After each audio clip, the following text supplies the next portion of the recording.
So if you have 64 ounces and you want to get that to grams, here's how you can do that.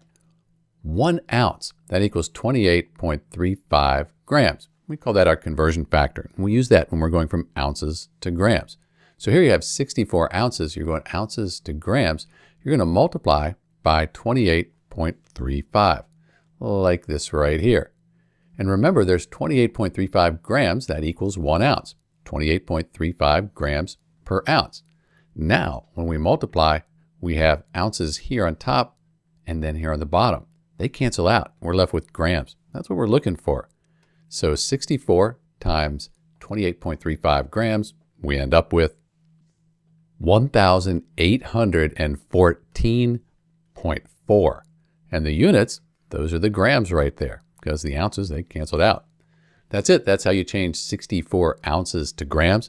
If you did have grams and you wanted to go back to ounces, you could just divide by this number here. This is Dr. B. Thanks for watching.